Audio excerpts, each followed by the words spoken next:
Max was a tiny kitten, no bigger than a teacup, with fur as soft as dandelion fluff and eyes the color of bright green leaves. He lived in a snug little corner of a city alley, tucked away behind a bakery that always smelled of warm bread and sweet sugar. His world was small, but it was filled with love. His mother, a sleek cat with a coat like polished ebony, would curl her warm body around him at night, purring a soft, rumbling song that made him feel safe. His father, a handsome ginger Tom with a bold spirit, would bring him tasty morsels to eat and teach him the important art of pouncing on fallen leaves and chasing his own tail. Life was a gentle rhythm of naps and sunbeams that slanted across the cobblestones, playful tumbles with his parents, and the comforting scent of his mother's milk. Max learned to listen for the baker's friendly whistle and the clatter of the milkman's cart in the early morning. He knew the exact spot where the sun was warmest in the afternoon and the safest place to hide when big, noisy trucks rumbled by. Every day was an adventure, yet every night ended the same way, curled up between his mother and father, feeling their steady heartbeats, and knowing he was completely and utterly safe. He believed this perfect, cozy life would last forever. One afternoon, however, the sky began to change. The bright, friendly blue turned into a bruised and angry gray, and a strange chill crept through the alley.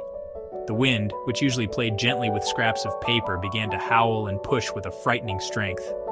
Max's father herded him and his mother deeper into their makeshift den, a sturdy cardboard box lined with soft, discarded rags. The air grew heavy, and the familiar smells of the bakery were washed away by the scent of rain and damp earth.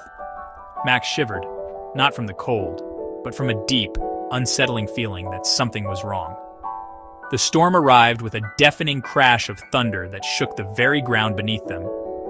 Rain lashed down in thick, cold sheets, turning their cozy alley into a swirling river of dark water. Max pressed himself tightly against his mother, his tiny heart hammering against his ribs like a trapped bird. The wind ripped and tore at their shelter, and the comforting sounds of the city were replaced by the storm's furious roar. His parents tried to soothe him with gentle licks and soft murmurs, but even their bravery couldn't hide the fear that flickered in their own wide eyes as the world outside raged on. When the morning sun finally broke through the clouds, the alley was a wreck.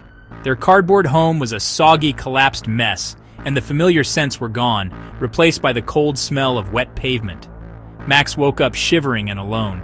He called out with a small, trembling meow for his mother, then a slightly louder one for his father, but only the drip, drip, drip of water from a broken drain pipe answered him. Panic began to bloom in his chest, cold and sharp.